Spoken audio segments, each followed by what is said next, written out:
Hello everyone, welcome back to our channel. എൻ്റെ കയ്യിൽ ഒരു പാക്കറ്റ് ബട്ടർ മഷ്റൂം ഇരിക്കുന്നുണ്ടായിരുന്നു. അപ്പം ഞാൻ എന്തുണ്ടാക്കും എന്നിങ്ങനെ വിചാരിക്കുമായിരുന്നു. സാധാരണയായിട്ട് ബട്ടർ മഷ്റൂമും ബോക് ഷോയും വെച്ചിട്ട് സാലഡ് ഉണ്ടാക്കാറുണ്ട്. അപ്പോൾ ഇന്ന് ഞാൻ ഓർത്തു ഡിന്നറിന് നമുക്ക് മഷ്റൂം കാഷ്യൂ പുലാവ് ഉണ്ടാക്കാം എന്നുള്ളത്. അപ്പോൾ അതിനാണ് ഇപ്പോൾ ഇതെല്ലാം പ്രിപ്പയർ ചെയ്യാൻ പോകുന്നത്. ഒരു പാക്കറ്റ് മഷ്റൂം ഇതുപോലെ എടുത്ത് നല്ലപോലെ കഴുകിയിട്ട് 4 കട്ട് ചെയ്ത് വെച്ചിട്ടുണ്ട്. ഒരു ചെറിയ സവാളയുടെ പകുതി നീളത്തിൽ അരിഞ്ഞു വെച്ചിട്ടുണ്ട്. 1 ടേബിൾ സ്പൂണോളം ഇഞ്ചി ചെറുതായിട്ട് അരിഞ്ഞു വെച്ചിട്ടുണ്ട്. അതുപോലെ 2 ടേബിൾ സ്പൂണോളം വെളുത്തുള്ളിയും എടുത്തിട്ടുണ്ട് കേട്ടോ. പിന്നെ 1 വാളം കശുവണ്ടി നമുക്ക് ആവശ്യമുണ്ട്. അതിതുപോലെ വോളായിട്ട് കട്ടാവാതെ ഇരിക്കുന്നതാണ് എടുത്തിട്ടുള്ളത്.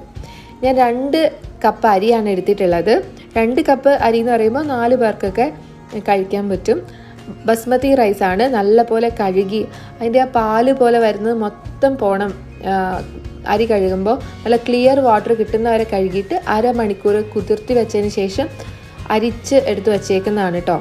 പിന്നെ നമ്മുടെ ഈ ഒരു പുലാവിന് ഇരട്ടി ടേസ്റ്റ് ആക്കാൻ വേണ്ടിയിട്ട് തേങ്ങാപ്പാൽ എടുത്ത് വെച്ചിട്ടുണ്ട്. കുറച്ചെടുത്താൽ മതി, കൂടുതലായിട്ടും വേണമെങ്കിൽ ഉണ്ടാക്കാവുന്നതേ ഉള്ളൂ. പക്ഷെ ഞാൻ കുറച്ച് ഒരു മീഡിയം ടേസ്റ്റിലാണ് ഉണ്ടാക്കാറ്. ഇനി നമുക്ക് റെസിപ്പിയിലേക്ക് പോവാം. ഒരു പാത്രം വെച്ചിട്ട് അതിലേക്ക് 5 ടേബിൾ സ്പൂണോളം നെയ്യ് ചേർത്ത് കൊടുക്കാം. നെയ്യ് ഇല്ലാന്നുണ്ടെങ്കിൽ സൺഫ്ലവർ ഓയിൽ ചേർത്ത് കൊടുത്താലും മതി.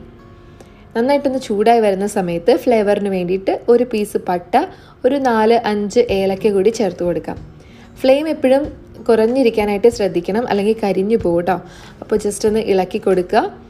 നല്ലൊരു മണം വരും. അടുക്കള മുഴുവനും പട്ടയുടെയും ഏലക്കയുടെയും ഒക്കെ മണം ഇങ്ങനെ വരുന്ന സമയത്ത് നമുക്ക് ഇതിലേക്ക് കാഷ്യൂ നട്ട്സ് ആഡ് ചെയ്ത് കൊടുക്കാം. അപ്പോൾ ഇപ്പം ഞാൻ ആഡ് ചെയ്യുന്നത് എന്താണെന്ന് വെച്ച് കഴിഞ്ഞാൽ, എനിക്ക് ഏറ്റവും ഇഷ്ടം ഇതൊരു ഗോൾഡൻ കളറിൽ ഫ്രൈ ആയിട്ടിരിക്കുന്നതാണ്. അപ്പോൾ അത്യാവശ്യം ഒന്ന് കളറ് മാറുമ്പോൾ തന്നെ നമുക്ക് ഇഞ്ചി വെളുത്തുള്ളി ചേർത്ത് കൊടുക്കാം. നല്ല പോലെ പച്ചമണം മാറി കിട്ടണം കേട്ടോ, അത് പ്രത്യേകം ശ്രദ്ധിക്കുക. നല്ല പോലെ മണമൊക്കെ മാറിയ ശേഷം നമുക്ക് സവാള ചേർത്ത് കൊടുക്കാം. സവാള ഒന്ന് ട്രാൻസ്പെറൻ്റ് ആയി കിട്ടിയാൽ മാത്രം മതി. ഇപ്പോൾ ഇതേ ട്രാൻസ്പെറൻ്റ് ആയിട്ട് വന്നിട്ടുണ്ട്. ആ സമയത്ത് നമുക്ക് കൂണ് ചേർത്ത് കൊടുക്കാം. കൂണ് നല്ല പോലെ തന്നെ ഫ്രൈ ആയി കിട്ടണം, എന്നാൽ മാത്രമാണ് പുലാവിന് നല്ലൊരു ടേസ്റ്റ് ഉണ്ടാവുള്ളൂ. അപ്പോൾ ആവശ്യമാണെങ്കിൽ കുറച്ച് സൺഫ്ലവർ ഓയിൽ ചേർത്ത് കൊടുക്കാം. എന്നിട്ട് ഇളക്കിക്കൊണ്ടേയിരിക്കാം. നമ്മുടെ വൈറ്റ് കളറിലുണ്ടായിരുന്ന കൂണൊക്കെ ഇപ്പോൾ ഡാർക്കായിട്ടുണ്ട്. ആവശ്യത്തിനുള്ള ഉപ്പ് കൂടി ഞാൻ ചേർത്ത് കൊടുക്കുന്നുണ്ട്.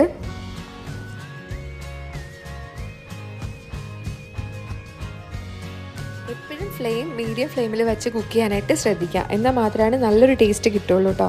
അപ്പോൾ നന്നായിട്ടൊന്ന് വഴറ്റി കൊടുക്കണം.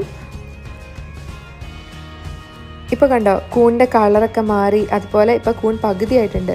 ഒരു തവി ഞാനെടുത്ത് മാറ്റി വയ്ക്കുന്നുണ്ട്. അവസാനം ഈ ഒരു ഫ്രൈ ആയിട്ടുള്ളത് തന്നെ ഇട്ട് കൊടുക്കുമ്പോൾ ഒരു പ്രത്യേക ടേസ്റ്റാണ്. അപ്പോൾ ഇതിലേക്ക് നമുക്ക് അരി ചേർത്ത് കൊടുക്കാം. അരി നല്ലപോലെ ഒന്ന് ഫ്രൈ ആക്കി എടുക്കുന്നുണ്ട്. അതിൻ്റെ വെള്ളമയം മുഴുവനായിട്ട് പോകുന്ന വരെ ഞാനിങ്ങനെ ഇളക്കി കൊടുക്കാനാണ് ഉദ്ദേശിക്കുന്നത്. അങ്ങനെ ചെയ്യുമ്പോൾ ഒരു പ്രത്യേക ടേസ്റ്റ് തന്നെയാണ്. പിന്നെ നമ്മുടെ ഈ പുലാവ് ഉണ്ടാക്കുമ്പോൾ അതിലേക്ക് ബിരിയാണിയൊക്കെ ഉണ്ടാക്കുമ്പോൾ വിനെഗറോ അതുപോലെ നാരങ്ങ പിഴിഞ്ഞൊക്കെ ചേർക്കാറുണ്ട്. അതുപോലെ നമ്മൾ പുലാവിൽ ചേർക്കില്ല.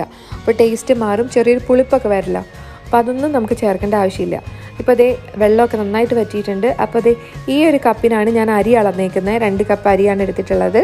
അപ്പോൾ 1 കപ്പ് തേങ്ങാപ്പാൽ ഒഴിച്ചിട്ടുണ്ട്. 2 കപ്പ് അരിക്ക് 4 കപ്പ് വെള്ളമാണ് ചേർക്കേണ്ടത്. അപ്പോൾ 1 കപ്പ് പാല് ഞാൻ ചേർത്തിട്ടുണ്ട്. ഇനി 3 കപ്പ് വെള്ളം കൂടി ഇതിലേക്ക് ചേർത്ത് കൊടുക്കണം.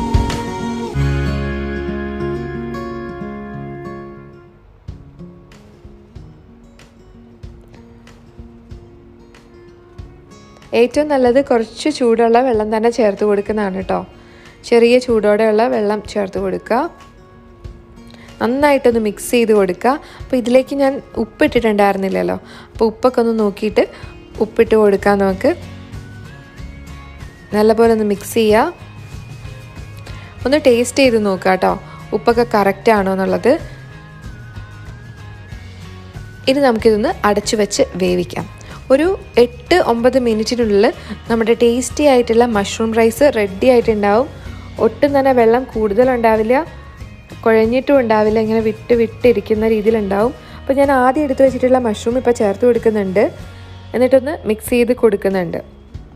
അപ്പോൾ ഇത് ഞാൻ വൈകുന്നേരമാണ് ഉണ്ടാക്കിയേക്കുന്നത്. അപ്പോൾ രാത്രിയിലാണ് ഇത് കഴിക്കാൻ ഉദ്ദേശിക്കുന്നത്. തൈരും തൈരോ അല്ലെങ്കിൽ നമുക്ക് റൈത്ത ഉണ്ടാക്കാം, അച്ചാർ. പിന്നെ ഞാൻ കഴിക്കുന്നത് മീൻ പൊരിച്ചതിൻ്റെ കൂടെയാണ്. അങ്ങനെയാണെങ്കിൽ കഴിക്കാൻ നല്ല ടേസ്റ്റാണ് കേട്ടോ. വെജിറ്റേറിയൻസ് ഒക്കെ ആണെങ്കിൽ ഇത് മാത്രം മതി നമ്മുടെ ഒരു ലഞ്ചിനോ സപ്പറിനോ ഒക്കെ നല്ല ടേസ്റ്റി ആയിട്ടുള്ളൊരു വിഭവമാണ്. അപ്പോൾ എന്തായാലും നിങ്ങൾ ട്രൈ ചെയ്ത് നോക്കുക. ഞാനിപ്പോൾ ഒരു കാസ്ട്രോളിലേക്ക് ചൂട് പോകാതിരിക്കാൻ വേണ്ടി മാറ്റിയിട്ടുണ്ട്. അപ്പോൾ നൈറ്റ് നമ്മൾ കഴിക്കുന്ന സമയത്ത് വരെ നല്ല ചൂടോടെ തന്നെ ഇരുന്നോളും. ചൂടോടെ തന്നെ കഴിക്കുന്നതാണ് ഏറ്റവും നല്ലത് കേട്ടോ. അപ്പോഴാണ് നല്ലൊരു ടേസ്റ്റ് ഉണ്ടാവുള്ളൂ. അപ്പോൾ എല്ലാവരും ട്രൈ ചെയ്ത് നോക്കിയിട്ട് അഭിപ്രായം പറയണം. ഈ വീഡിയോ ഇഷ്ടപ്പെട്ടിട്ടുണ്ടെങ്കിൽ തീർച്ചയായിട്ടും നിങ്ങളുടെ സപ്പോർട്ട് എനിക്ക് വേണം. ഒന്ന് ലൈക്ക് ചെയ്യുക കേട്ടോ. എന്തായാലും മറക്കരുത്, ഒന്ന് ലൈക്ക് ചെയ്തേക്കുക, പിന്നെ സബ്സ്ക്രൈബ് ചെയ്തേക്കുക.